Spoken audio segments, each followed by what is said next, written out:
Many of us, warrior mains, have poured our dwindling passion onto the forums, hoping we can convince you, ArenaNet, to stop treating warrior as a landfill and to fix spear.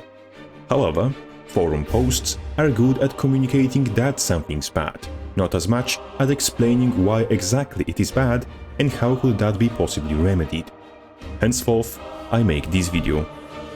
Maybe it can be forwarded to someone with actual say in the matters, and maybe it can convince them to give spear another chance. If not, maybe at least some unfortunate intern can watch a video on company time and still be technically working. Nonetheless, you Arena wanted feedback, and feedback I shall provide. All I want to say beforehand is that my goal is not to insult or discourage anyone who was working on this project. Failures happen. I know this better than anyone because I'm one of them.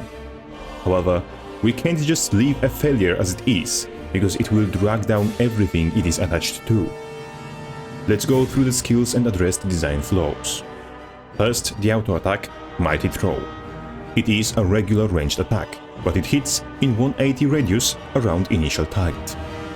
In PvE, most bosses and actual hard encounters are against one, maximum two opponents.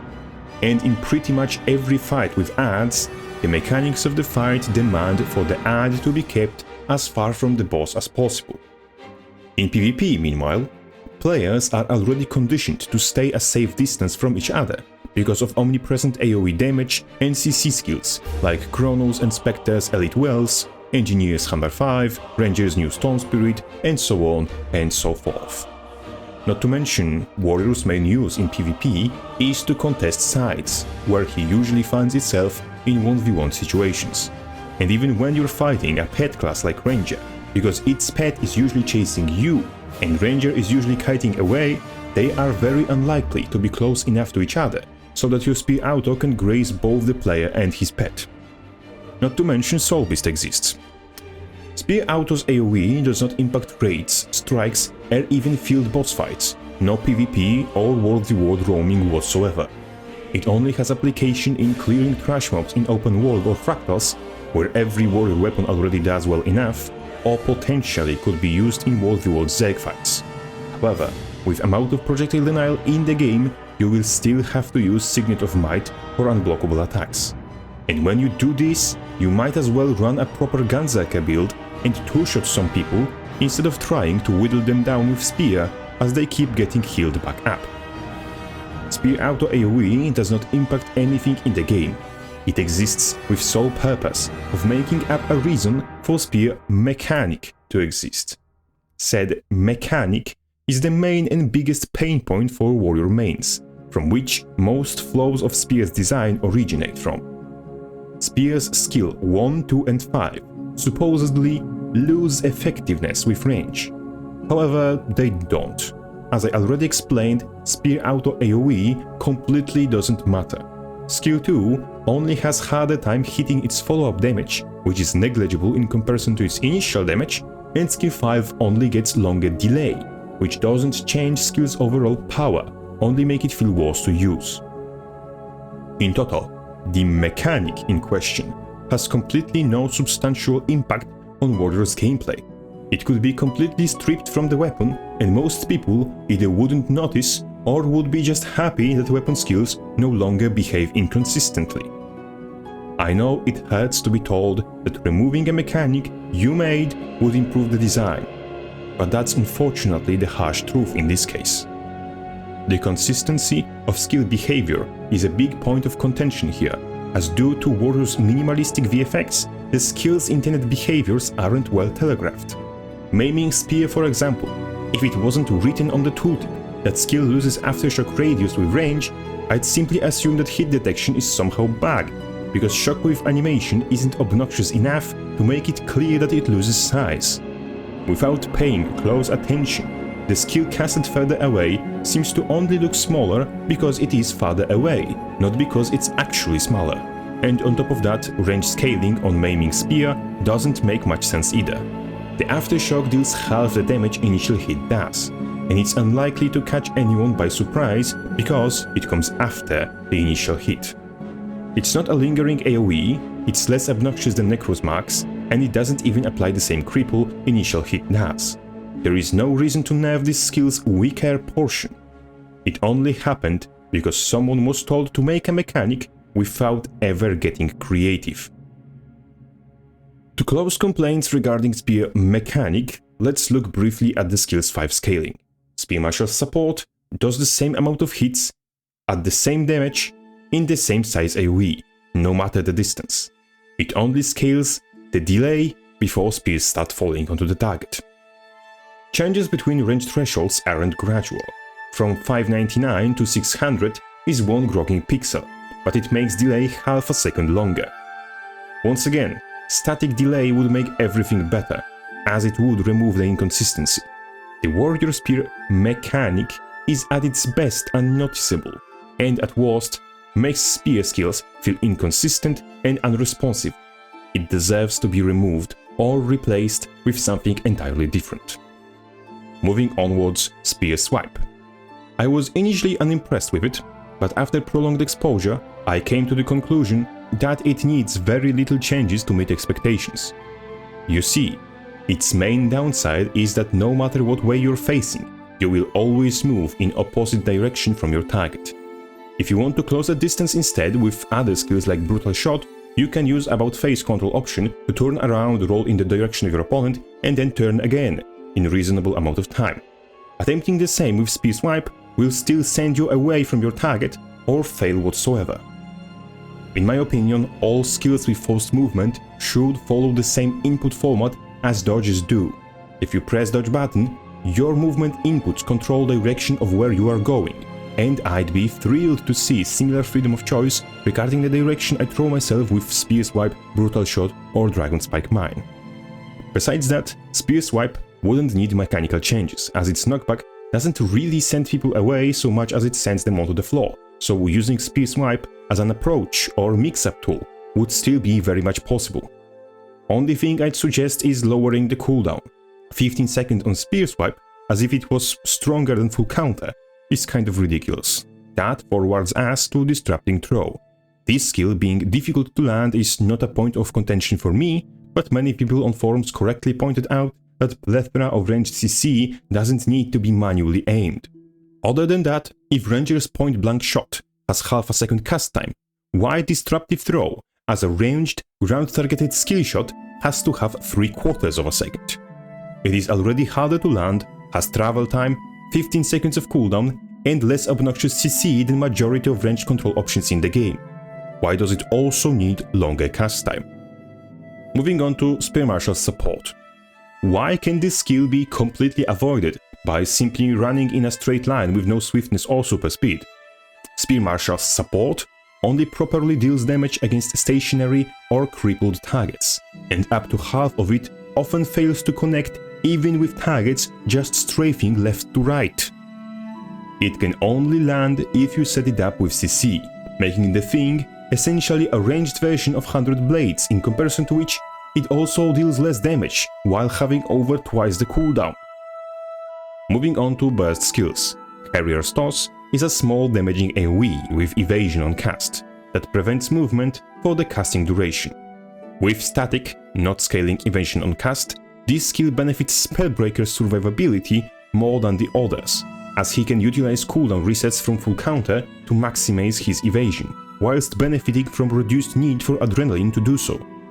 Not to mention, Berserker gets locked out of this defensive option whenever he enters rage, and Bladesworn doesn't even have access to it at all, making him tonight's big loser.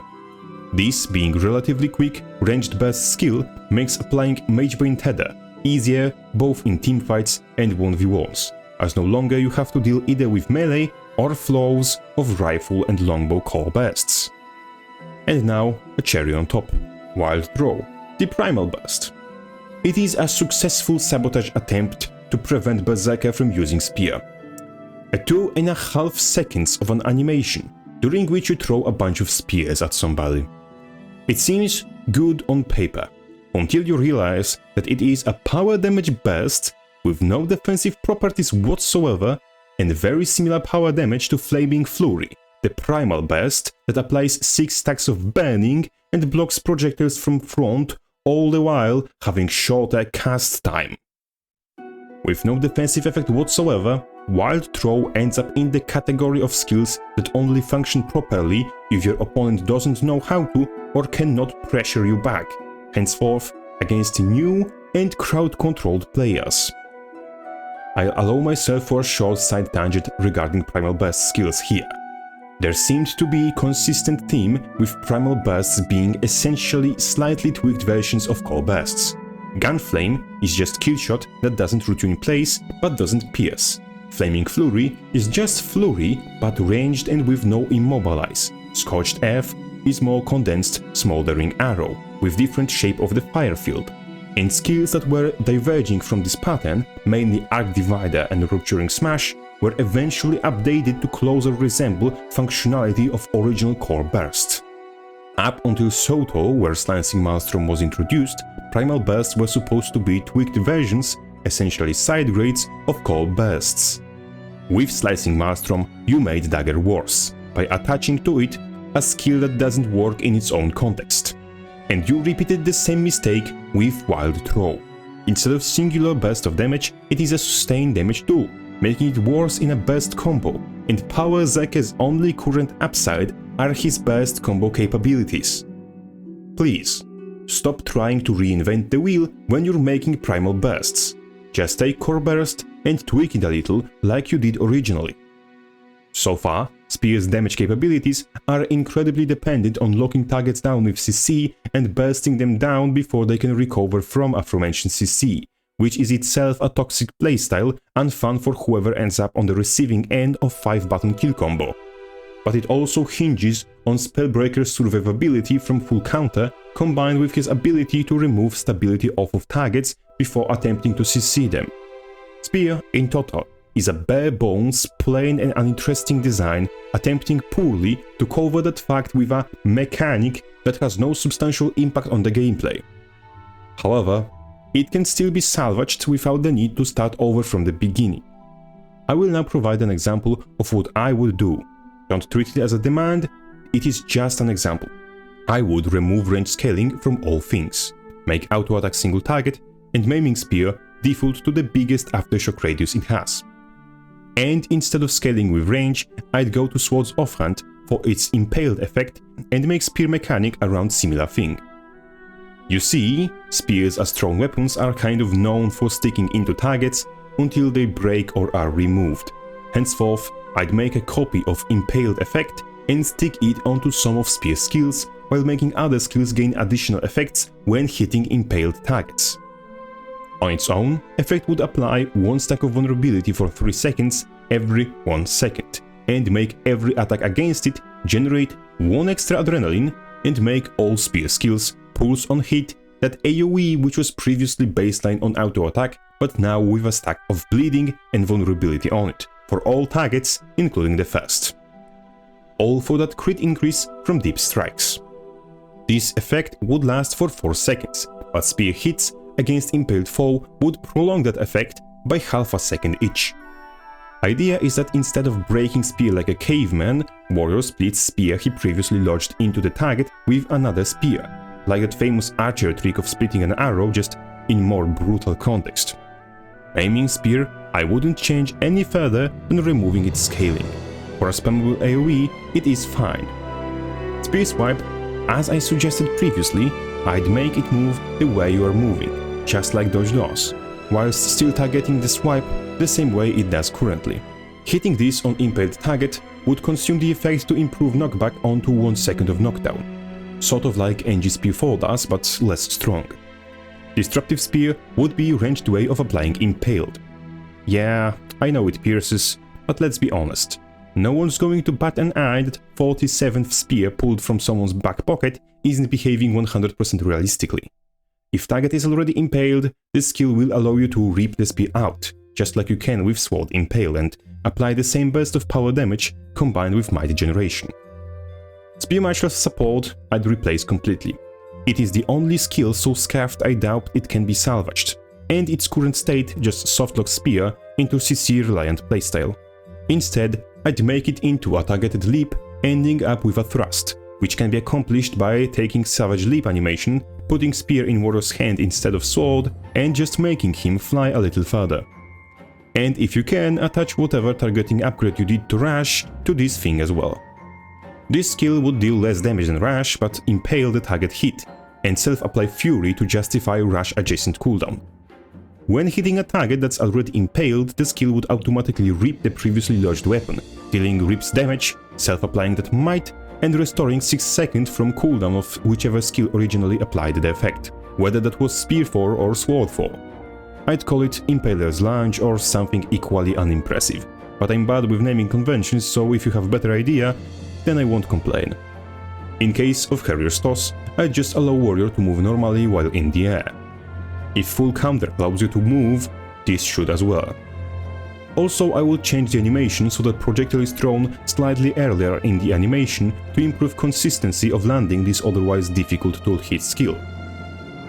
To improve Wild Throw, I'd ditch the concept of throwing multiple spears and instead make it an amalgamation of Disrupting Throw and Shattering Blow. I'd make it a piercing, ground-targeted projectile like Disrupting Throw, but noticeably wider and shorter, and with no CC on it. The skill would block from front half a second on startup, like Shattering Blow does, but unlike it wouldn't spawn any cone AoE or grant stability.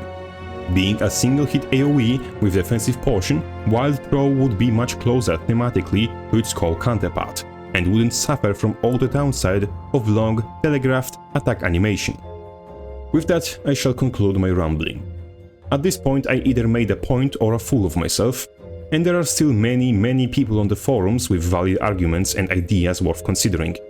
Just please, Arena, do take another look at Spear, and if you have to delay it post-expac launch to rework it properly, then do so.